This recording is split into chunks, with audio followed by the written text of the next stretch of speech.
अवधपुरी रघुकुल मणि रावु अवधपुरी रघुकुल मणि रावु वेद विदित तेहि दशरथ वेद विदित तेहि दशरथ वेद विदित तेहि दशरथ वेद विदित तेहि दशरथ धर्म धुरंधर गुण निधि ज्ञानी धर्म धुरंधर गुण निधि ज्ञानी हृदय भगति मति सारंग पानी हृदय भगति मति सारंग पानी अवधपुरी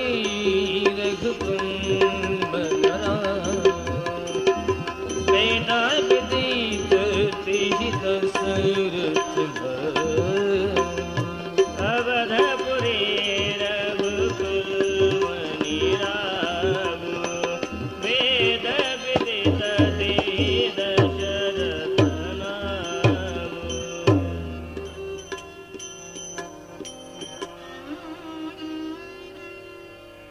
अवधपुरी रघुकुल मणि राहु वेद विदित ही दशरथ नाव ज्या नगरामध्ये प्रभू रामचंद्रजीचा जन्म होणार त्या नगराचं नाव अयोध्या अयोध्या न अयोध्या इति अयोध्या आणि त्या अयोध्या नगरीचे राजे दशरथजी आहे वेद विदित तेहि दशरथ नाव धर्म धुरंधर गुणनिधि ज्ञानी हृदय भगति मति सारंग पानी दशरथ जी केवल ज्ञानी नहीं सारंग पानी की भक्ति भी है केवल ज्ञानी नहीं हुशार बाळ ते जत्रेमध्ये गेल्यानंतर गर्दीत आपल्या बापाचंही बोट धरत एका हाताने आईच्या साडीचा पदरही धरत हुशार बाळ का त्याला माहितीये पप्पावर विश्वास नाही कदाचित पप्पांचे मित्र भेटले म्हणजे पप्पा हस्तांदोलन करण्यासाठी माझं बोट सोडतील हस्तांदोलन करतील नमस्कार करतील राम राम करतील यातून बोट सुटण्याची दाट शक्यता आहे एवढ्या गर्दीमध्ये मी भटकल्या जाईल म्हणून हुशार बाळ केवळ बापाचं बोट धरत नाही एका हातानं आईच्याही साडीचा पदर धरत का मम्मीच्या साडीचा पदर धरला म्हणजे हमखास मी घरी येणार आहे हरवण्याची शक्यता नाही पण पप्पांचं बोट सुटण्याची शक्यता आहे पप्पांचं बोट म्हणजेच ज्ञान आहे आणि आईच्या साडीचा पदर म्हणजे भक्ती आहे दशरथ जी केवल ज्ञानी नहीं सारंग पानी की भक्ति भी है कौसल्यादि नारी प्रिय सब आचरण पुनीत पति अनुकूल प्रेम दुड हरि पद कमल विनीत कौसल्या कैकई सुमित्रा आदि राणी आहेत दशरथजीच्या जीवनात सर्व गोष्टीची अनुकूलता आहे पराक्रम जर स्वर्गामध्ये देवाला मदत लागली तर देवाचा राजा इंद्र ज्या दशरथाला युद्धासाठी मदतीला बोलवतो एवढं सामर्थ्य आहे दशरथजी जर स्वर्गात गेले तर देवाचा राजा इंद्र आसनावर उतरून दशरथजीचा हात धरून आपल्या आसनावर बसवतो एवढा अधिकार आहे ज्ञानी आहे भक्ती आहे पराक्रमी आहे संपत्ती आहे सर्व गोष्टीची अनुकूलता आहे तरी एका गोष्टीची उणीव आहे आणि याचंच नाव जीवन आहे जीवन जिसको जब भी मिलेगा अधूरा ही मिलेगा परमार्थ जिसको जब भी मिलेगा तो पूरा ही मिलेगा पूर्ण विराम जा चाहता है तो परमार्थ है नेहमी प्रश्न चिन्ह जा चाहता है तो संसार आहे. जीवन कधी पूर्ण होऊ शकत नाही आणि केला तर परमार्थ कधी अपूर्ण राहू शकत नाही. प्रपंचातलं उदाहरण घर घ्या आणि परमार्थातलं उदाहरण मंदिर घ्या. घर कितीही चांगलं बांधा, कितीही चांगलं बांधा, तरी पूर्ण विराम नाही. वास्तू शांतीच्या दिवशी पाहुणे मंडळी मोठा मंडप टाकलेला असतो, घराच्या पुढे जेवायला बसलेली असतात आणि घर मालक पंक्तीमधून फिरतात. सगळ्या मित्रांना आलेल्या पाहुणे मंडळीला विनवणी करून जेवू घालतात. सावकाश होऊ द्या महाराज, भरपूर जेवा वारकरी बाबा, लाजू नका तात्या, मामा लाजू नका, नानासाहेब लाजू नका, लाजू नका पाटील, लाजू नका महाराज, लाजू नका रावसाहेब, लाजू नका भाऊसाहेब, लाजू नका, लाजू नका, गरिबाची चटणी भाकरी गोड करा, लाजू नका. इतक्यात एखादा पाहुणा खालून म्हणतो, का एवढा पैसा आहे तुमच्या जवळ, मग पत्राच का टाकला घरावर, स्लॅब का नाही वतला. खालून बुंदी खाऊन पाहुणे सल्ला देतात, हे 1 वर्ष आबदलं, नाकी 9 आली, याच्या एकटं आबदलं. याला म्हणतात स्लॅब का नाही टाकला आणि पत्राच का टाकला. त्याच्या पुढचं म्हणतं संडास का नाही बांधला, त्याच्या पुढचं म्हणतं बाथरूम कसं नाही, त्याच्या पुढचं म्हणतं अजून टीव्ही का नाही घेतला, त्याच्या पुढचं म्हणतं अमुक का वस्तू आणली नाही, अमुक का सुविधा नाही. अरे मेलो तरी पूर्ण होत नाही, त्याचं नाव घर आहे. पूर्ण करता येतं ते मंदिर आहे. पाया खोदला, जोता झाला, भिंती उभ्या झाल्या, शिखराचं काम झालं, एक ब्रह्मचारी अथवा संन्यासी आणून कळस बसला, देऊळ पूर्ण झालं. देवळाच्या कामा कळस, कळस बसला की मंदिर पूर्ण. पूर्ण करता येतं ते मंदिर आणि मेलो तरी अपूर्ण राहतं ते घर. जीवन जिसको जब भी मिलेगा अधूरा ही मिलेगा, परमार्थ जिसको जब भी मिलेगा तो पूरा ही मिलेगा. आळंदी पासून पंढरपूरची वारी ज्ञानोबा रायाच्या पालखी सोबत, पण पूर्ण विराम आहे. पूर्ण विराम, परमार्थात पूर्ण विराम आहे. आळंदी पासून पालखी सोहळ्यात माणसं निघाली भजन करीत, म्हणजे पुढे पुणे, पुढे सासवड, पुढे जेजुरी, पुढे वाल्हे, पुढे लोणंद, पुढे तरडगाव, पुढे फलटण, पुढे बरड, पुढे नातेपुते, पुढे माळशिरस, पुढे वेळापूर, पुढे भंडीसेगाव, पुढे वाखरी, पुढे पंढरपूर, पुढे पूर्णविराम. ज्याच्यात निश्चित पूर्णविराम सापडतो त्याला परमार्थ म्हणतात. म्हणून जीवन जिसको जब भी मिलेगा ना तो अधूरा ही मिलेगा, और परमार्थ जिसको जब भी मिलेगा तो पूरा ही मिलेगा. मेलो तरी संपत नाही तो संसार, आणि ठरवलं तर मरायच्या आधी पूर्ण राहत नाही, पूर्ण होऊ शकत नाही, अपूर्ण राहत नाही तो परमार्थ. ठरवलं ना तर मरायच्या आधी पूर्ण करता येतो परमार्थ, मेलो तरी पूर्ण होत नाही संसार. तुम्ही किती प्रयत्न करायचे. म्हणून घाई करायची आहे परमार्थामध्ये आणि सावकाश करायचा आहे संसार. संसार सावकाश करा आणि परमार्थ घाईनं करा. पण माणसाचं उलट आहे, जिथे घाई करायला पाहिजे ते सावकाश करतं, सावकाश नाही करीतच नाही. आणि जो सावकाश करायचा आहे ते घाईनं करतो.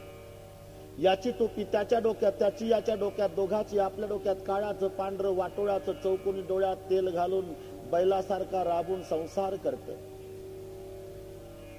चला ना पंढरपूरला,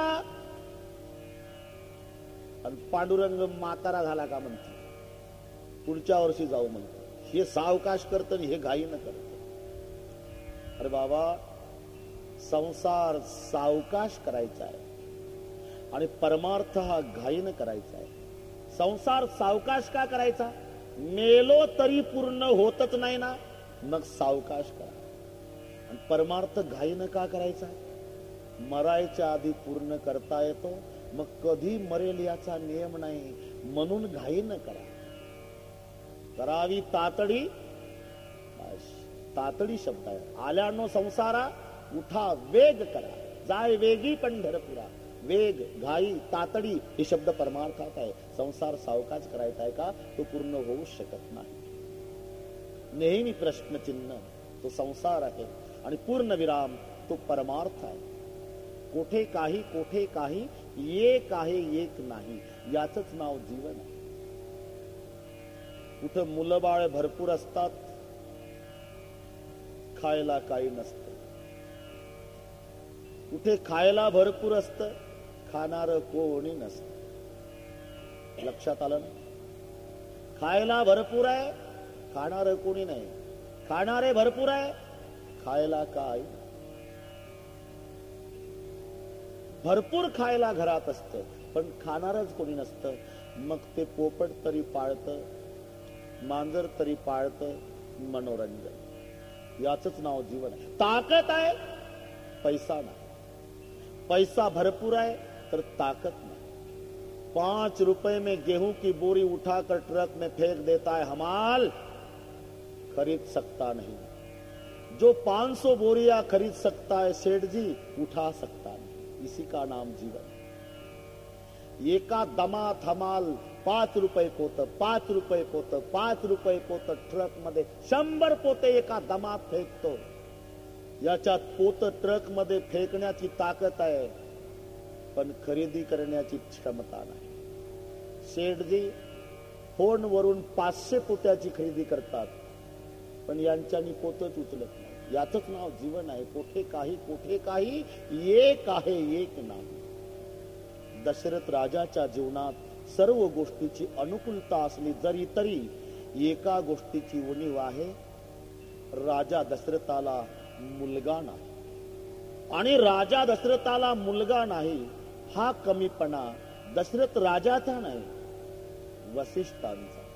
चर्चा होत असे वसिष्ठ नसताना. कश्यप, कात्यायन, गौतम, मार्कंडे, वामदेव, सुयज्ञ, जाबाली हे ऋषी वसिष्ठांच्या गैरहाजरीमध्ये चर्चा करत असत. प्रवचन करीत फिर म्हणाव. ब्रह्माचं झाड उभं करतय प्रवचनात आणि आपल्या शिष्याला मुलगा नाही म्हणाव.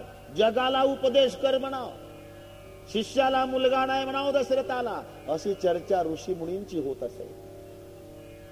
वसिष्ठजी जवळ हे सामर्थ्य होतं, पण वसिष्ठजींचं ठरलं होतं जोपर्यंत माझा दशरथ माझ्या पुढे तक्रार मांडत नाही तोपर्यंत मी त्याच्या प्रकरणात लक्ष घालणार नाही. हे काय आताचे होते का? दारात उभं राहून माई क्या बाबा, इस साधु को 2 रोटी खिलाओगी माँ तो आपको 2 बेटे हो जाएंगे. 2 भाकरीत 2 पुत्र.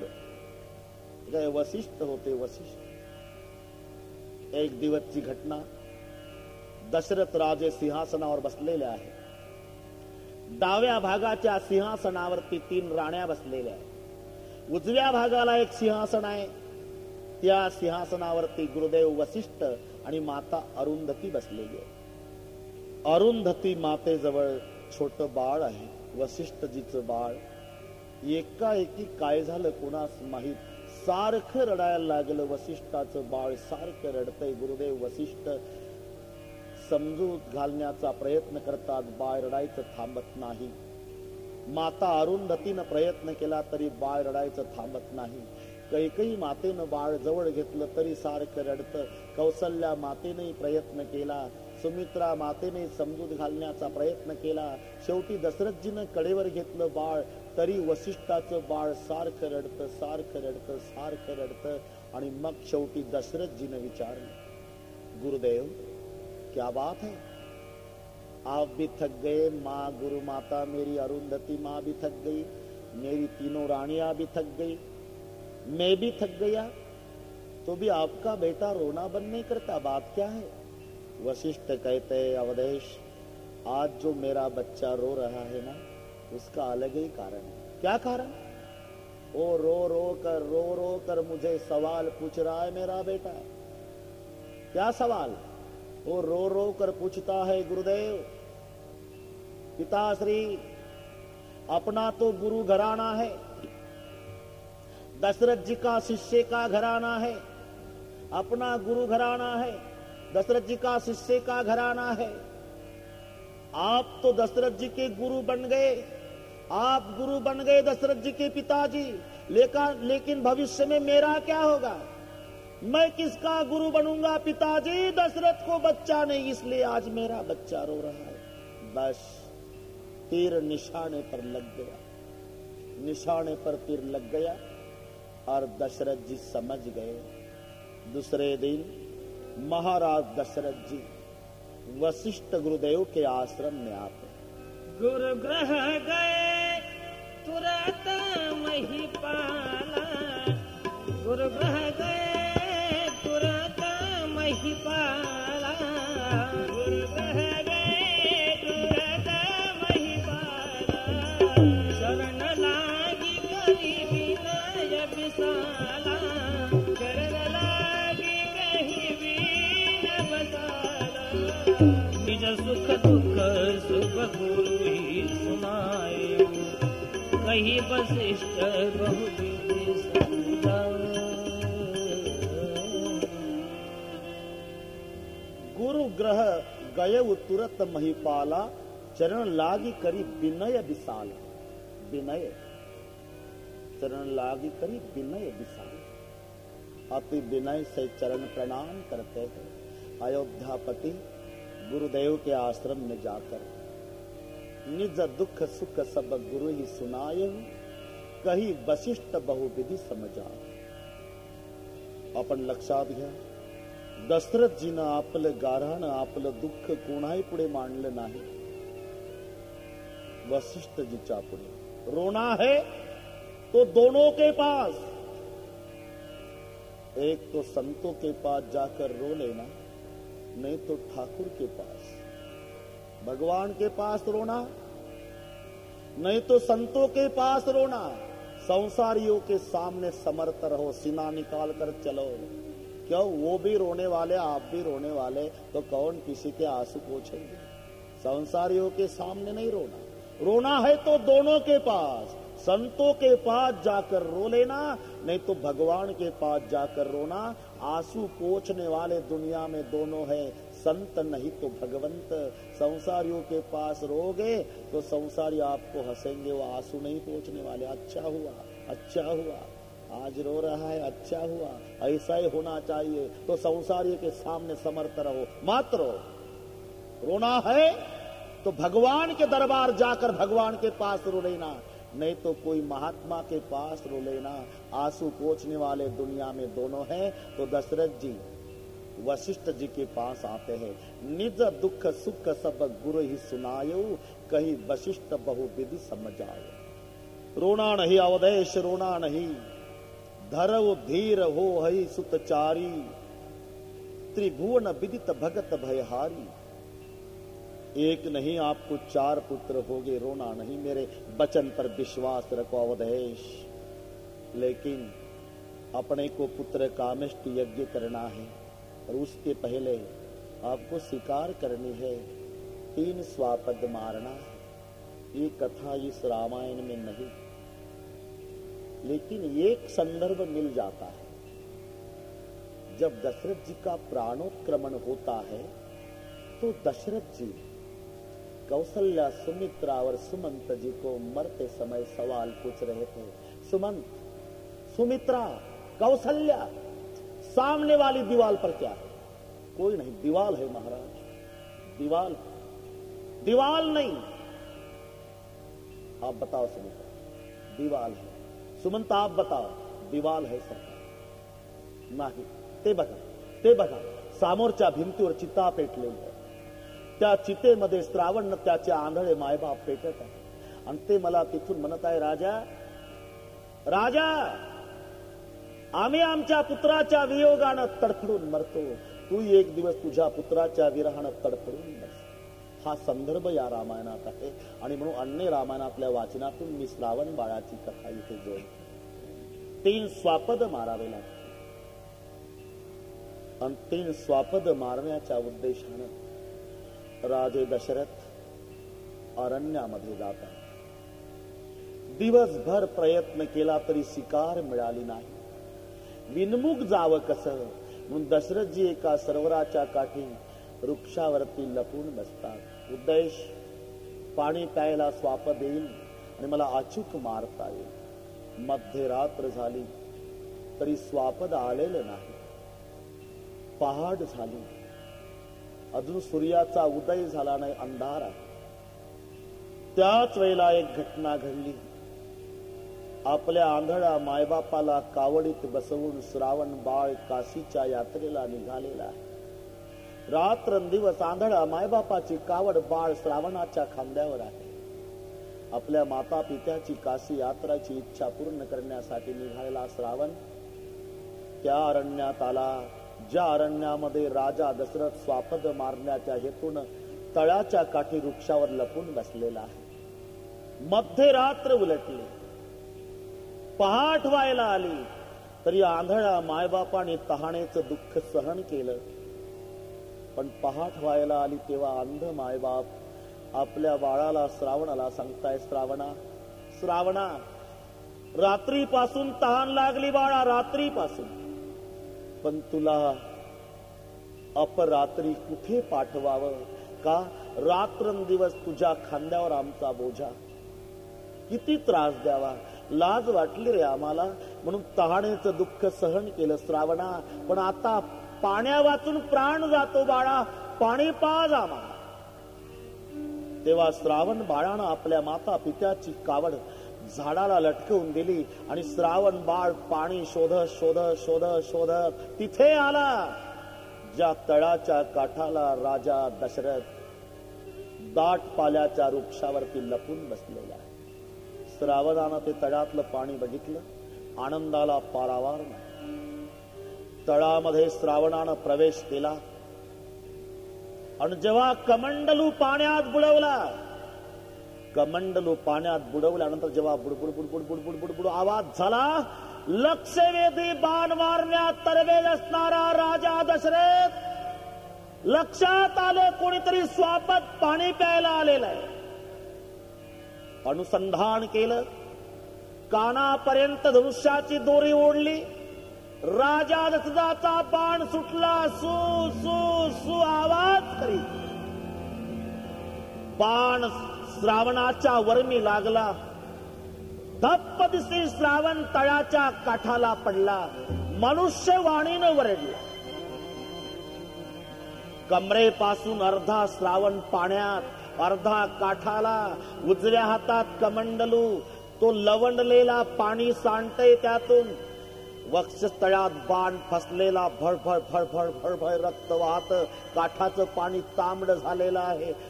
आचके देतो श्रावण, डोळे मिटतो, पुन्हा उघडतो, जटा विखुरलेल्या घामाघूम.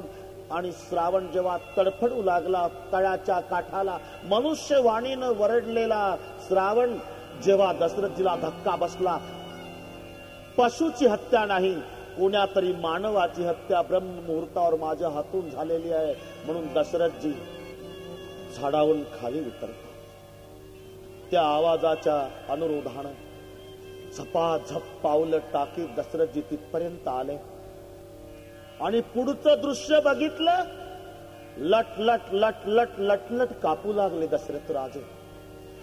गोरा पाण श्रावण, कमरेपासून अर्धा पाण्यात, अर्धा जमिनीवर उलटा पडलेला, छातीत बाण फसलेला, भळभळ रक्त वाहत आहे, डोळे उघडतो पुन्हा पाहतो, हातातला कमंडलू आडवा झालेला, पाणी सांडत आहे, पायाला झटके देतोय, मानेला झटके आचके देतोय श्रावण.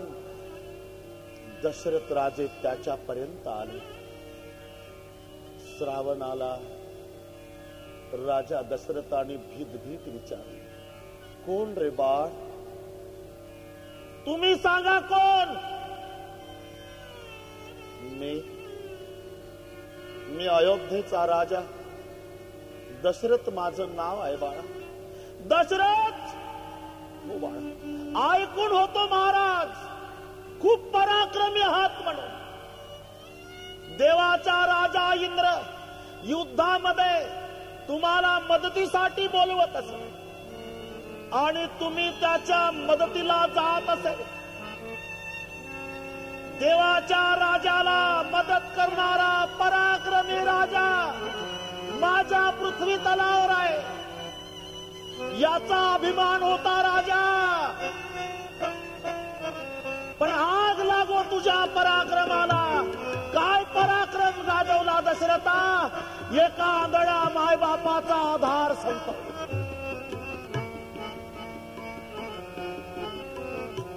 चुकलं बाळा, चुकलं माझं. मला क्षमा कर बेटा. श्रावणा क्षमा कर. राजा मी क्षमा करतो तुला, पण माझ्या आंधळ्या मायबापाची शपथ घेऊन सांगतो, माझे आंधळे मायबाप तुला क्षमा करणार नाही राजा. राजा माझा प्राण जातो याबद्दल वाईट वाटत नाही. राजा मायबाप बाळपणी बाळाला सांभाळत असतात, पण माझे जन्माचे आंधळे मायबाप जन्मापासून माझ्या मायबापाचा सांभाळ मला करावा लागला. राजा कोणी नाही माझ्या मायबापाला, कोणी नाही. माझ्या आंधळ्या मायबापाची काशीला जाण्याची इच्छा, ती इच्छा पूर्ण करण्यासाठी कावडीत बसवून माझ्या आंधळ्या मायबापाला मी काशीला घेऊन निघालो होतो. राजा रात्रीपासून तहान लागली माझ्या मायबापाला, पण माझ्यावरील प्रेमापोटी अंधारामध्ये कुठे जाईल माझं बाळ, म्हणून माझ्या मायबापानं तहानेचं दुःख सहन केलं. राजा नाईलाजास्तव पहाटे पहाटे मला सांगितलं, बाळा तहान लागलं. राजा मरतो मी आता. राजा माझ्या मायबापाची काशीला जाण्याची इच्छा अपूर्ण राहिली याबद्दल वाईट वाटत नाही राजा, पण कालपासून तहानेनं व्याकुळ झालेले माझे अंध मायबाप तडफडून मरतील राजा. त्यांना पाणी पाजायला कोणी नाही याबद्दल वाईट वाटतं दशरथा.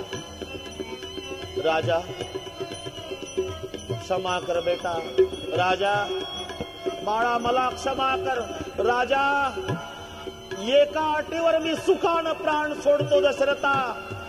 जर मला माझ्या आंधळ्या मायबापाला पाणी पाजायचं वचन देशील राजा. बेटा मला क्षमा कर. माझ्या वचनावर विश्वास ठेव बाळा. तुझ्या आंधळ्या मायबापाला मी पाणी पाजू. दशरथजीनं वचन दिलं आणि श्रावणानं शेवटचा श्वास सोडला. श्रावण गतप्राण झाला. मातृ पितृ भक्त श्रावणाला डबडबल्या डोळ्यानं राजा दशरथानं प्रणाम केला. अजूनही श्रावणाच्या हातातला कमंडलू आडवा झालेला, पाणी सांडत होत. त्याच्या हातातला कमंडलू सोडवताना राजा दशरथाचे डोळे डबडबले. कमंडलू पाण्यानं भरला. पुन्हा त्रिवार त्या बाळाला वंदन केलं आणि राजा दशरथ कमंडलू पाण्यानं भरून निघाला. श्रावणाच्या पाऊल खुणावरून चालत असताना ज्या झाडाला आंधळे मायबाप कावडीत बसलेले आहे, कावड टांगलेली आहे, तिथपर्यंत राजा दशरथ आलेला. अगदी समोर उभा आहे राजा, पण श्रावणाचे आंधळे मायबाप त्यांना दशरथ दिसत नाही आणि राजा दशरथ बोलत नाही. का? दशरथजीला प्रश्न पडला. पाणी घ्या म्हणावं, आवाज ओळखतील. तू कोण? मला माझा परिचय द्यावा लागेल. मग हे आंधळे मायबाप विचारतील, तू पाणी घेऊन आला राजा, मग आमचा श्रावण कुठे? या अंध मायबापाचं कोण्या शब्दात सांत्वन करू. म्हणून दशरथजी लटलट लटलट कापत पुढे उभे आहे. आणि श्रावणाचे आंधळे मायबाप कावडीत बसून श्रावणाच्या नावानं टाहो फोडत. श्रावणा श्रावणा बाळा, पाणी मिळालं नसेल तसाच ये बेटा. तुला अपरात्री पाण्याला पाठवलं म्हणून त्याचा राग आला का बेटा? आता पुन्हा त्रास देणार नाही श्रावणा. श्रावणा. दशरथजी पुढे रडत उभे. श्रावणा ये रे श्रावणा. श्रावणा ये रे. श्रावणा पुन्हा तुला त्रास नाही देणार बाळा. पाणी मिळालं नसेल तरी चालेल, आमचा प्राण जातो बेटा. काशीला जाण्याची सुद्धा आता इच्छा राहिली नाही. फक्त एकच इच्छा आहे श्रावणा, मरायच्या वेळेला आमचा श्रावण आमच्या जवळ असावा. बस एवढीच वासना आहे श्रावणा. ही इच्छा पूर्ण करण्यासाठी ये बाळा. दशरथजी हुंदके देऊन रडू लागले. खूप हिम्मत केली दशरथ राजाने. आणि दशरथ राजे हिम्मत करून म्हणतायत, घ्या पाणी. बदललेला आवाज वडकला आंधळा मायबापाने. कोण आहात तुम्ही? अरे कोण आहात तुम्ही? बोलत का नाही? दशरथजी रडू लागले. अरे कोण आहे पाणी घ्या म्हणणारा? बोलत का नाही? अरे तू जर बोलला नाही तर शाप देऊ तुम्हाला. कोण आहे? मी अयोध्येचा राजा दशरथ. दशरथ दशरथ दशरथ आहात तुम्ही? हो बाबा. तुम्ही का पाणी आणलं? पाणी तुम्ही का घेऊन आला राजा? मला आणावं लागलं. तुम्हाला पाणी का आणावं लागलं? आमचा श्रावण कुठे आहे? श्रावण कुठे आहे राजा? अरे आमचा श्रावण कुठे आहे? बोलत का नाही दशरथा? राजा राजा आमच्या श्रावणावर पशून हल्ला तर केला नाही ना? रडू लागले दशरथ. नाही नाही बाबा नाही. पशुला काही दया असते. पशूने हल्ला केला नाही. हा पशु मी आहे. तुमचा श्रावण या चांडाळाच्या हातून मारल्या गेला. काय काय राजा? आमचा श्रावण मारला? श्रावण मारला राजा? राजा आंधळा मायबापाचा आधार संपवला. जन्मापासून आमच्या श्रावणानं आमची सेवा केली राजा. आमचा बोझा त्याच्या खांद्यावर रात्रंदिवस. एक मातृ पितृ भक्त श्रावण मारला राजा. अरे माय बापाच्या कमरड्यात लाता घालणारे पोरं जन्माला येतात दशरथा. आमचा आंधळा माय बापाचा एकुलता एक आधार संपला. दशरथ फेकते पाणी. पाणी पिणार नाही राजा. प्राणही ठेवणार. पण लक्षात ठेव राजा, लक्षात ठेव. जसा आम्ही आमच्या श्रावणाच्या वियोगानं मरतोय राजा, तू एक दिवस तुझ्या पुत्राच्या वियोगानं तडफडून तडफडून मरशील. दशरथा जसा आमचा श्रावण पाणी पाजायला नाही, मरायच्या वेळी तुझं एकही पोर तुला पाणी पाजणार नाही दशरथा. परिणाम श्रावणाच्या नावानं टाहो फोडून श्रावणाचे आंधळे मायबाप गतप्राण झाले. मायबाप गतप्राण झाल्यावर चिता तयार केली.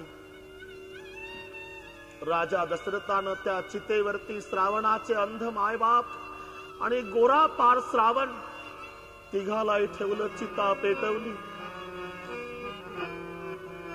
दशरथजीनं डबडबल्या डोळ्यानं नमस्कार केला आणि महाराज दशरथ जड पावलाने अयोध्येत येतात. अयोध्येत आल्यावर ही घटना राजा दशरथाने फक्त कैकेयी जवळ सांगितली. कैकेयी काय महाराज, स्वापद मारायच्या हेतून गेलो, पण माझ्या हातून आंधळा मायबापाचा एकमेव आधार एकुलता एक बाळ श्रावण स्वापद समजून मारल्या गेला. आणि त्या श्रावणाच्या विरहानं त्याचे आंधळे मायबाप तडफडून तडफडून मेले. कैकेयी, आणि मरताना मला शाप दिलाय त्या आंधळा मायबापाने. राजा, तूही तुझ्या पुत्राच्या वियोगानं तडफडून. ही घटना दशरथ राजे फक्त कैकेयी जवळ सांगतात. वसिष्ठ गुरुदेवाने शृंग ऋषी विभांडकाचे पुत्र त्या शृंग ऋषीला पाचारण केलेलं आहे. शृंग ऋषीच्या द्वारा यज्ञाचं आयोजन, जेव्हा शृंग ऋषीच्या द्वारा यज्ञाचं आयोजन झालं. शृंगी ऋषी वसिष्ठ बुलावा, पुत्र काम शुभ यज्ञ करावा. भगति सहित मुनि आहुति दीने, प्रगटे अनिन चरु करलीने. तुलसी जी कहते हैं, जब यज्ञ में अंतिम आहुति डाली गई और अंतिम आहुति डालने के बाद जब यज्ञ नारायण प्रकट हुए तो सब ऋषियों ने जय जयकार किया. बोले यज्ञ नारायण भगवान की जय. यज्ञ नारायण प्रगट झालेलं आहे. यज्ञ नारायण आणि यज्ञ नारायणाने आपल्या जवळच प्रसाद पात्र वसिष्ठजी जवळ दिलेलं आहे. आणि वसिष्ठजीनी राजा दशरथाजवळ दिलं. यज्ञ नारायण अंतर्धान पावले. दशरथ राजाने प्रसादाचा वाटप केला. काही रामायणाच्या आधारे 3 विभाग केले. पहिला भाग कौसल्या माईला, दुसरा भाग सुमित्रा माईला, शेवटून कैकेयीला दिल्यामुळे कैकेयी रुसली. तिच्या हातावरचा प्रसाद घारीनं झडपला आणि तो ऋषमुख पर्वतावर तपश्चर्या करणाऱ्या अंजना माईच्या हातावर नेऊन सोडला. परिणाम, पिंड घारीने झडपला, अंजनीने तो सेविला. अंजनीच्या तपासाठी महारुद्र आले पोटी. तिथे हनुमान बाबाचा जन्म. बोले पवन सुत हनुमान की जय. मग दोघीला हे विनवणी केली. अर्धा प्रसाद कौसल्यने दिला कैकेयीला, अर्धा प्रसाद सुमित्रेने दिला कैकेयीला. म्हणून कैकेयीला 2 पुत्र आणि कौसल्या सुमित्रेला 1 पुत्र. पण या रामायणामध्ये कैकेयीला 1 पुत्र आहे भरत, कौसल्या माईला 1 पुत्र आहे श्रीराम, पण सुमित्रा माईला 2 पुत्र आहे लक्ष्मण आणि शत्रुघ्न. म्हणून या रामायणाच्या आधारे रामायण तुलसी कृते कहव कथा अनुसार प्रसादाचा वाटप दशरथजी करतायत. आणे पद्धती, रुपयाचे 2 भाग 8 आणे 8 आणे, अर्ध भाग कौसल्या ही दीना. मग राहिलेला 8 आणे भाग त्याचे 2 भाग केले 4 आणे 4 आणे. उभय भाग आधे करलीना, कैकेयी कहन रूप सोदयहू. त्यातला 4 आणे भाग कैकेयीला दिला. मग राहिलेला जो 4 आणे भाग त्याचे 2 भाग केले. रह्योस उभय भाग पुनि भयहू, कौसल्या कैकेयी हात धरी. त्यातला 2 आणे भाग कौसल्याला, 2 आणे भाग कैकेयीला. आणि दोघीलाही सांगितलं दशरथजीनं, तुम्हाला शेवटून जो मी 2 आणे भाग प्रसाद दिलेला आहे त्या दोघेही तुम्ही सुमित्रेला द्या. आणि मग तो प्रसाद कौसल्या आणि कैकईनं राजा दशरथाने दिलेला प्रसाद शेवटून तो सुमित्रेला दिला. राजा ज्याचा सन्मान करतो तो सन्मानित, ज्याचा सन्मान करतो तो डबल सन्मानित. म्हणून सुमित्रा प्रसन्न झाली. ती सुमित्रा होती आणि सुमित्रा सांगू लागली, कौसल्या बहन, कैकई बहन, तुम्ही दोघींनी मला प्रसाद दिला, भगवंत करो आणि मला 2 पुत्र हो. मी तुमच्या प्रसादाचा मोबदला म्हणून एक माझा पुत्र कौसल्या ताईच्या मुलाच्या सेवेत लावील आणि एक पुत्र कैकईच्या मुलाच्या सेवेत लावील. म्हणून शत्रुघ्न भरताच्या सेवेत, लक्ष्मण रामाच्या सेवेत या रामायणाच्या. असते गरोदर तुझ्या कांता, धर्मशास्त्र ऐसे डोहाळे पुसावे, त्यांचे पुरवावे मनोरथ. अनती वेळ जवळ आली, मंदिर महसब राज ही राणी, शोभा सिल तेज की खाणी. सुख जुत कछुक काल चली गयहु, जही प्रभु प्रकट सो अवसर भयहु. जोग लग्न ग्रह 12 तिथि सकल भय अनुकूल, चर अरु अचर हर्ष जुत राम जन्म सुख मूल. 15 तिथ्या आणि प्रभूच्या पुढे लाईन लावली. 15 तिथ्या प्रतिपदे पासून पौर्णिमेपर्यंत. प्रतिपदा कहती है भगवान मुझमें प्रगट जाइए, हो जाइए, मैं भी एक हूं आप भी एक. द्वितीया कहते नहीं मालिक मेरे में प्रकट हो जाइए. तृतीया कहती मैं अक्षय तृतीया, मुझ में प्रकट हो जाइए भगवान. चतुर्थी कहती मैं गणेश चतुर्थी, मुझ में प्रकट हो जाइए. पंचमी कहती मैं बसंत पंचमी हूं, मुझे प्रकट हो जाइए. षष्ठी कहती मैं कपिला षष्ठी हूँ मालिक, मुझ में प्रकट हो जाइए. सप्तमी कहती मैं शीतला सप्तमी हूँ, मुझ में प्रकट हो जाइए. अष्टमी कहती मैं दुर्गा अष्टमी हूँ, मुझ में प्रकट हो जाइए. दशमी कहती मैं विजयादशमी हूँ, मुझ में प्रकट हो जाइए. आपापलं महत्व सगळ्या तिथ्या सांगू लागल्या. प्रभूंनी ठरवलं जे स्वतःच स्तवन स्वतः करतात, मला त्याच्यामध्ये प्रगट व्हायचं नाही. जी मौन धारण केलेलं आहे, जी काहीच बोलत नाही, ती एकच तिथी आहे, तिचं नाव नवमी. नवमी शब्दाचा अर्थ आहे नम्रता. आणि नम्र झाला भूता त्याने कोंदिले अनंता. म्हणून तिथीची निवड केलेली आहे. नवमी तिथी मधुमास पुनिता, शुक्ल पक्ष अभिजित हरिप्रीता. शुक्ल पक्ष नवमी तिथी, अभिजित नक्षत्र, चैत्र महिना, वसंत ऋतू, मध्य दिवस, अति शीत न घामा, थंडी नाही, फार गरमी नाही, पावन काल, लोक विश्रामा. भोजन करून विश्रांती घेण्याच्या तयारीत माणसं आहेत. शीतल मंद सुर बिबह भाऊ, हर्षित सुर संतन मन चाहू. बनकुसुमित गिरिगन मन्यारा, स्त्रवई सकल सरिता अमृत धारा. ज्या दिवशी रामचंद्राचा जन्म दुपारी होणार, त्या दिवशी सकाळपासून सर्वांना आनंद आहे. शरयू माँ को खुशी है, साधु संतों को खुशी है, ऋषि मुनियों को खुशी है, सभी को खुशी. वनाला आनंद, मण्याला आनंद, पर्वताला आनंद, वाऱ्याला आनंद. बन कुसुमित गिरी गण मनी आरा, स्त्रवई सकल सरितामृत धारा. सकाळपासून वनाला आनंद. विचारला गेला, जंगल आपको किस बात की खुशी हुई है? जंगल ने जवाब दिया, जिसका जन्म अयोध्या में दोपहर को होने वाला है ना, वो तो 14 साल जंगल ही आने वाला है. पहिला आनंद जंगलाला झाला. बन. मण्याला आनंद. मण्याला विचारलं, आपको किस बात की खुशी हुई है? मण्याने उत्तर दिलं की आमच्या नावाचा उल्लेख होणार आहे, रघुकुल मणी. मणी खुशीत आहे. वाऱ्याला आनंद झाला. वाऱ्याला विचारलं, पवन आपको किस बात की खुशी हुई? तो पवन ने जवाब दिया, जिसका जन्म अयोध्या में दोपहर को होने वाला है, उसकी सेवा में मेरा बेटा हनुमान लगने वाला है. पवन पुत्र हनुमान. म्हणून हनुमंताचा बाप वारा सकाळपासून खुशीत आला. शेवटी पर्वतांना विचारलं, तुम्हाला कशाचा आनंद? पर्वतांनी उत्तर दिलं, आमच्या मुली सासरला गेल्या. पर्वताच्या मुली नद्या आहेत, सासरला गेल्या म्हणजे सागराला जाऊन मिळाल्या. पुन्हा आंब्याच्या रसासाठी सुद्धा माहेरी आल्या नाही. अजून आमच्या लेकी आम्हाला भेटलेल्या नाही. मग आनंद कशाचा? लेकी भेटणार असल्याचा. म्हणजे अरे ज्याचा जन्म दुपारी होणार आहे, तो 14 वर्षे वनवासात जाणार आहे. त्याची पत्नी रावण चोरून नेणार आहे. पर्वत म्हणाले. मग रावणासोबत रामाला लढाई करावी लागणार आहे.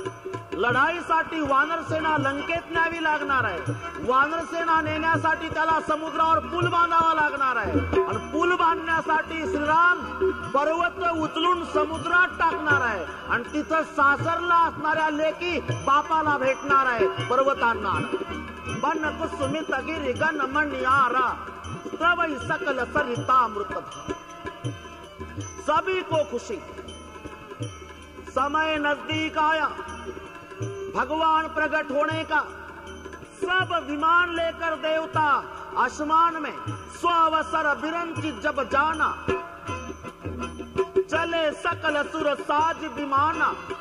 गगन विमल संकुल सुर जूथा. गावई गुण गंधर्व बरूथा. बरसई सुमन सुअंजलि साजी. गह गई गगन दुदुंबी बाजी. स्तुति करई नाग मुनि देवा. बहुविधि लावई निज निज सेवा. आकाशामध्ये सर्व देवता आपापले विमान सज्ज करून आहे. गंधर्व गायन करीत आहे. दुदुंबी वाजत आहे. अयोध्येवरती देवता पुष्पवृष्टी करत आहे. सर्व देवता स्तवन करीत आहे. त्याच वेळेला गोस्वामी तुलसीदास जी कहते उसी समय सुर समूह विनती करी पहुँचे निज निज धाम. जग निवास प्रभु प्रगट्यो अखिल लोक विश्राम. सियावर रामचंद्र की जय. उमापति महादेव की जय. पवन सुत हनुमान की जय. बोलो रे भाई सब संतन की जय. हाय प्रगट कृपाला दीन दयाला कौसल्या हितकारी. हरसित महतारी मुनि मनहारी. अद्भुत रूप विचारी. लोचन अभिरामा तंदु घन श्यामा. निज आयुध भुजचारी. भूषण बनमाला नयन विशाला. शोभा सिंधु करारी. हाय प्रगट कृपाला दीन दयाला कौसल्या हितकारी. हरसित महतारी मुनि मनहारी. अद्भुत रूप विचारी. कह दुई कर जोरी स्तुति तोरी. केहि विधि कर अनंता. माया गुण ज्ञानातीत अमाना. वेद पुराण भजंता. हाय प्रगट कृपाला दीन दयाला कौसल्या हितकारी. हरसित महतारी मुनि मनहारी. अद्भुत रूप विचारी. करुणा सुख सागर सब गुण आगर. जेहि गावई सुत संता. सो मम हित लागी जन अनुरागी. स्वयं प्रकट श्रीकंता. हाय प्रगट कृपाला दीन दयाला कौसल्या हितकारी. हरसित महतारी मुनि मनहारी. अद्भुत रूप विचारी. ब्रह्मांड निकाया निर्मित माया. रोम रोम प्रतिवेद कहे. मम मुरसो बासे यह उपहासे. सुनत धीर मति चिर न रहे. प्रगट कृपाला दीन दयाला कौसल्या हितकारी. हरसित महतारी मुनि मनहारी. अद्भुत रूप विचारी. उपजा जब ज्ञाना प्रभु मुस्काना. चरित बहुत विधि कीन चहे. सदा सुहाई मातु जाई जहि प्रकार सुत प्रेम कहे. प्रगट कृपाला दीन दयाला कौसल्या हितकारी.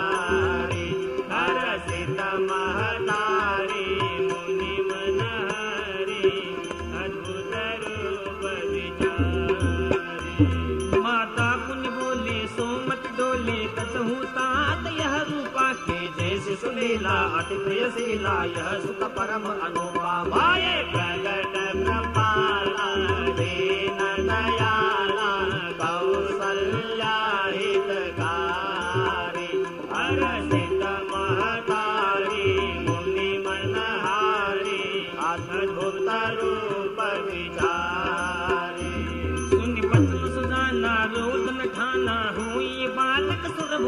यह चरित जगावई हरिपद पावई तेन परई भव को पावई। जय हो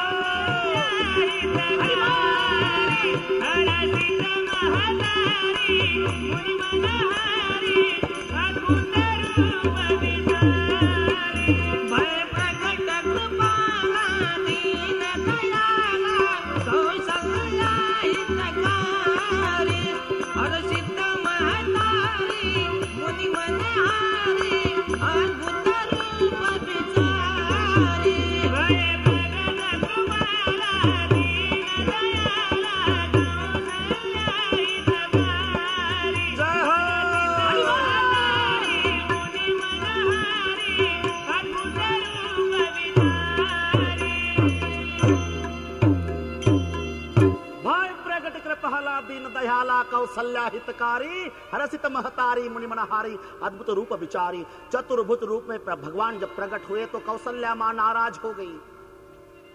आप चतुर्भुज रूप में प्रकट हुए हो भगवान? हाँ मां। अरे क्या मामा कहते हो? चतुर्भुज रूप में अगर प्रकट हुए तो कोई बोलेगा ये कौसल्या का बेटा है। तो क्या करूं मां? छोटे हो जाओ। माता पुनि बोली सो मति डोली तजहु तात यह रूपा। छोटे हो गए। अब तो अच्छा लगता है ना मां? नहीं। क्यों? अरे छोटे तो हुए हो लेकिन बातें बड़ों की तरह कर रहे। तो क्या करो? छोटा बच्चा क्या करता है? रोना शुरू करो। तो भगवान ने जब रोना शुरू किया और रोना शुरू होने के बाद एक दासी आई, उन्होंने देखा कौसल्या मां को लाला हुआ है, भाग कर जाती है अवधेश के पास। महाराज की जय हो, अयोध्यापति बधाई हो, जय हो महाराज। क्या हुआ है महाराज? बोलती क्यों नहीं? महाराज पागल हो गई क्या? पागल आप बनने वाले हैं महाराज। हुआ क्या महाराज? अरे हुआ क्या महाराज? आपको लाला भय है? परमानंदपुरी मन राजा कहा बुलाई बजाए बहु बाजा, कहा बुलाई बजाए बहु बाजा। परमानंदपुरी मन राजा कहा बुलाई बजाए बहु बाजा, कहा बुलाई बजाए बहु बाजा। परमानंदपुरी मन राजा कहा बुलाई बजाए बहु बाजा, कहा बुलाई बजाए बहु बाजा। परमानंदपुरी मन राजा कहा बुलाई बजाए बहु बाजा, कहा बुलाई बजाए बहु बाजा। दशरथ पुत्र जन्म सुनि काना, मानो ब्रह्मानंद समान। परमानंदपुरी मन राजा कहा बुलाए बजावहु बाजा। इतक्या दुसरी दासी आली। महाराज की जय हो। क्या बात है महाराज? कई कई मां ने एक बेटे को जन्म दिया। इतक्या तीसरी दासी आली। महाराज की जय हो। क्या हुआ महाराज? सुमित्रा मां ने 2 बेटे को जन्म दिया। बस बहुत खुशी हो गई दशरथ जी को। बहुत खुशी नहीं समाज आ रही, बहुत खुशी, बहुत खुशी हो गई दशरथ महाराज जी को। तिथी पत्रामध्ये श्री रामचंद्राचा जन्म चैत्र शुद्ध 9वी दिवस सोमवार, भरताचा जन्म चैत्र शुद्ध 10वी दिवस मंगळवार, शत्रुघ्न लक्ष्मणाचा जन्म चैत्र शुद्ध एकादशी दिवस बुधवार। पण एवढे दिवस आपल्याकडे शिल्लक नसल्यामुळे एका मिनिटात 4। सभी को खुशी, महाराज जी को खुशी नहीं समाज आ रही। नंदी सुख नंदी मुख सराद करी, जातक कर्म सब कीन। हाटक धेनु बसन मणि, नृप विप्र न कह दीन। ध्वज पताक तोरण पुर छावा, कहीं न जाय जय भाति बनावा। सुमन रुष्टि आकाश ते होई, ब्रह्मानंद मगन सब। रुंद रुंद मिली चली लुगाई सद।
वरण बाल आरती कर कौशल्या माता जय जानकी नाथा किरीट मुकुट कर धनुष विराजत शोभा अति भारी तुमकी शोभा अति भारी मणि राम दर्शन की मणि राम दर्शन की पल पल बलिहारी जय जानकी नाथा जय जानकी नाथा प्रभु जय श्री रघुनाथा गौ कर जोरे विनव गौ कर जोरे विनव प्रभु मेरी सुन बाता जय जानकी नाथा जय जानकी नाथा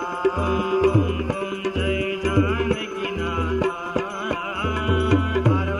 गौरम करुणावतारम संसार सारम भुजगेन्द्रहारम सदा वसंतम हृदयारविंदे भवं भवानी सहितं नमामि मंदारमाला तिलकालकाये कपालमाला शिशिखराय दिव्यंबराय जगदम्बराय नमः शिवाय नमः शिवाय हरे राम राम राम हरे हरे हरे कृष्ण कृष्ण कृष्ण कृष्ण हरे हरे हरे राम